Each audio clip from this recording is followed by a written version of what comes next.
Be the light. That's our message today.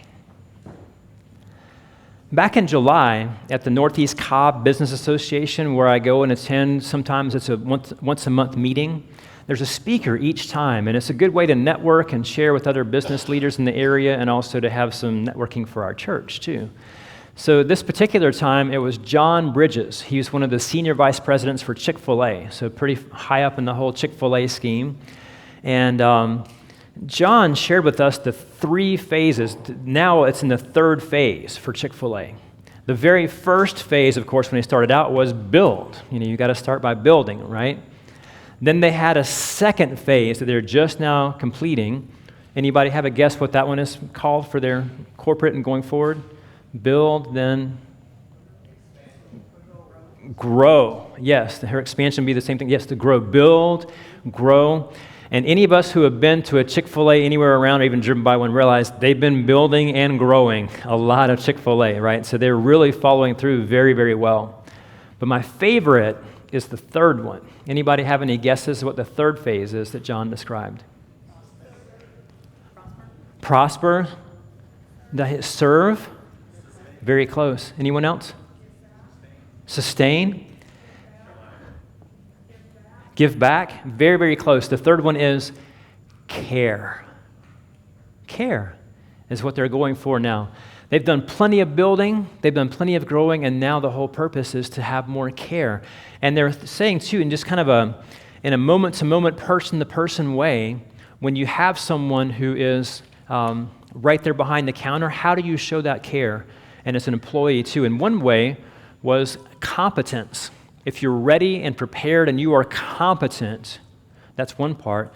The other part is, he said too, that in the first few seconds when somebody walks up, they've already made a judgment about how this person is and how they'll be treated. And they see and perceive these. Is this person competent? And the next part is there warmth? And John says the combination of competence and warmth equals care. And it really, in a simple kind of common sense way, when somebody comes to you and they invest of their time, and you realize that, and they're really trying, and they invest of their heart with warmth, that is care. And so that's the big part of what Chick-fil-A is about right now, and that's, I think, a great way to be the light, is to respond in care. And one other thing John describes, too, is he thinks that the USA right now is in its 3rd most divisive time ever, behind only the Civil War and some of the time in 1960s and then Vietnam. He thinks this is the 3rd most divisive time.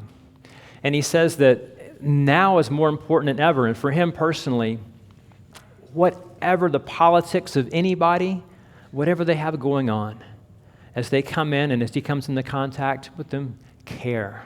Care for all God's children. Care for all the people, and this is the time to do that. Now, if you've heard any sermons here, I resonate very much with that too, right? That we are all God's children, and we're coming together to be this one body of Christ, no matter our backgrounds.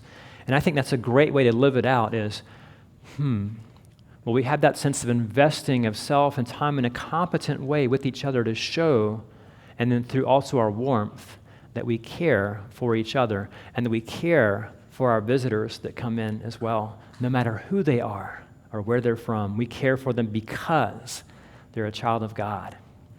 A way for us to be the light. First picture, please. Any guesses to where this is? And of course, we just came back from the Holy Land recently, so it's going to be another Holy Land picture for now.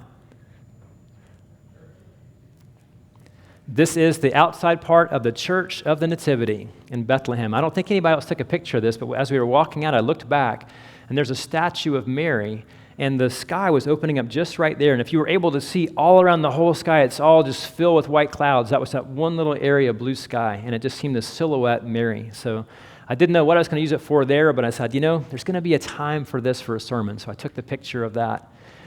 And it reminds me actually of a story that I heard recently as well. It's an actress and a singer who was the star for the movie Harriet. Her name is Cynthia Erivo. And she describes in the movie, while they were filming, that you may not know this, but actually she and some of the other actors would pray behind the scenes before some of the scenes. And as a matter of fact, one of the scenes where there's a reverend who's coming to pray for Harriet in the actual movie, and of course, these two are simply, as she says it too, two actors, and they're at the stage. But you may not know, but that prayer that is put in the movie wasn't a scripted prayer. It was a real, authentic, spontaneous prayer for them to truly pray together for that scene. But the biggest thing that reminds me of this picture too was on one of the days she describes where it was one of those awful days, where nothing's working out right, like when you have some feedback that just won't go away the whole time in the worship service and you have no clue where it's coming from or how to fix it, or the microphone's not working right, or earlier I think there was a sound coming from the organ in the early service because of the humidity, as we've had before. So it's one of those days where just all these things were going, and so the behind-the-scenes things were happening that way, and it was also an outdoor shot. And it was not a day that was supposed to be rain and stormy weather for the outdoor shot, but it was. And so they were just trying to plow through this whole scene. And after a while, it was just so exhausting for everyone. It just seemed like everything was happening wrong. And do you remember the WWJD bracelets that people used to wear? Some still do. What would Jesus do? So Cynthia literally asked, what would Harriet do? And of course, when we think back to Harriet Tubman, who was that runaway slave who became essentially the Moses of the Underground Railroad, so much of what she did was so God and Spirit led. They said that every decision she would make would be in prayer and trying to do what God would have her do. So what Cynthia decided to do again right then is just to bow down in prayer and to pray to God. And she stood back up, just ready and determined just to plow through and just make it through from there. And as she stood and came forward, this beautiful yellow-orange sun came out from the clouds and shone on her face and reflected from her face for the scene. And a rainbow also came out, and then even a double rainbow, all caught there on film. And she said, there's no CGI, it's just what happened. So if you see the movie, look for that in it. But also, one thing you won't see in the movie is from that prayer, that inspiration of what happened, you won't see that everyone behind the scenes, including the cameramen, were all in tears. Care is one way to be the light. Prayer and being faithful and standing up even in the midst of the storms is a way to be the light. And then the sun does come to shine on our face. So it reminded me a little bit of that picture. And of course, for us, it's not just the sun on earth that shines, it's the Son of God that shines on us, that we can reflect His light. Another way to be the light that was a huge surprise for me. I'm sitting there just checking out the Super Bowl game, and we do streaming now, no more cable, so we have tried to get totally rid of any kind of commercials. There's only a couple of shows where you kind of have to get through or just walk somewhere else, but any other time, either there are no commercials or we can fast forward through them. But Super Bowl is different, right? People kind of just live sometimes to also see the Super Bowl commercials, what they'll be. So after no commercials for a very, very long time, we decided, we'll check out the Super Bowl commercials. And I was really surprised to find some inspiring ones. There's a Be the One from this female NFL coach. There's the Lucky Dog one that was really cool. There was a Walmart one that was cool. This Loretta heartfelt one for a Google Assistant of all things that was cool. But one of the ones that got me the most, that just stopped me in my tracks, was this commercial about the different Greek words for love. And you hear philia, oh yeah, like a friendship kind of love, and storge, that kind of grandparent or brotherly kind of love, and eros, the romantic kind of love. I'm like, no way, are they really going to do this in the Super Bowl? And sure enough, and this fourth, even more different kind of love that's the most admirable of all, agape, the same Greek word we use here in church to describe that God-given, beautiful love, where we reach out beyond ourselves to another. And they describe it as love as an action. And so here I am in the middle of a Super Bowl commercial, looking for cheesy stuff or Doritos or whatever else is going to happen, and get inspired by the light of this advertisement. And right after they say love as an action, then they have this kind of not so old but sort of elderly man who is helping a much more elderly man probably his father, it seems to be in the picture, just for a daily bathing, just that daily caring for. And that was really heartfelt. And then it goes from there to, it says, courage. And you have this youth shaving his head and taking a video of it and sending it to his friend who has cancer. And then it says, it takes sacrifice, and you have this dad who's braiding his little girl's hair, and he's got a waffle in his mouth while he's running to try to get his kids to the door to make it out in time probably for school. And then it says it takes strength, and you have this probably a firefighter or EMT who is getting this little girl out of the storm and into a vehicle to be safe. And here you have this company talking about all these, 175 years that they've tried to help people to take love in action, so that looking back and looking forward, they can say, we did it right, we did good. And the final part of it is, be good at life. I'm like, fantastic. Now, I'm sure there were some marketing people too and saying, this authenticity would really sell. However, at the same time, I think in the same way that we are yearning and striving for one community of faith and to have this unity again in our country and our communities, behind those corporations are people. And to me, it was a sign in various Super Bowl commercials that there are other people out there too, kind of like Chick-fil-A, that want to do more than just build and grow. They want to have purpose. They want to be the light too. So that inspired me that maybe there are more others out there too that also want to be the light.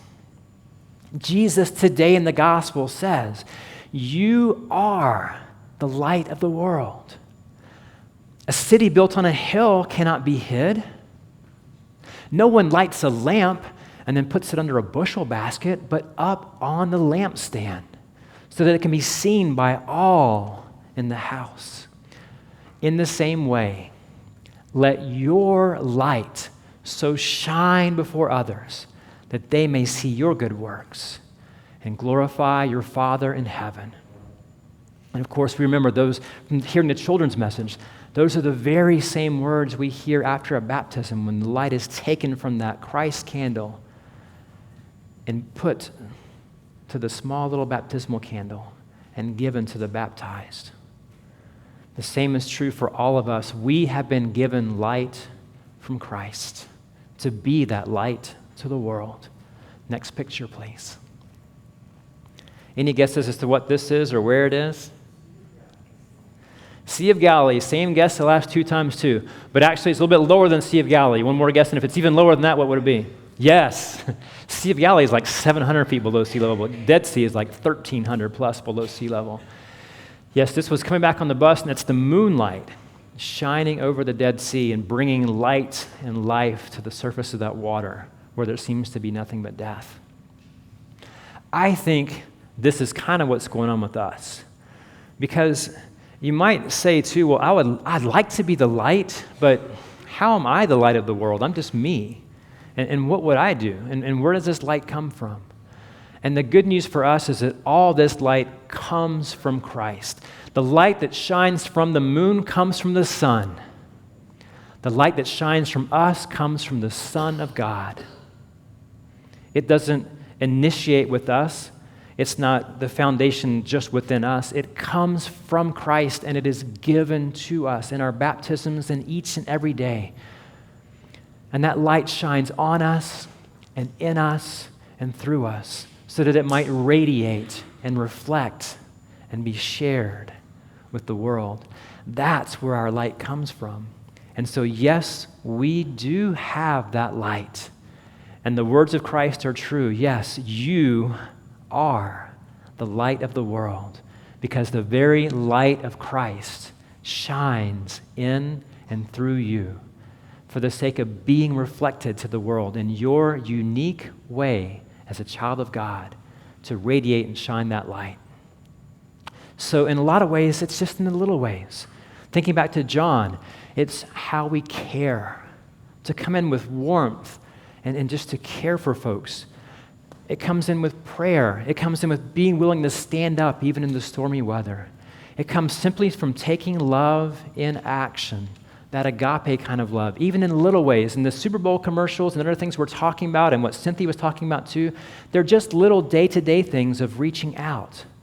But those little day-to-day things make a difference, and especially when it is the Spirit at work through us.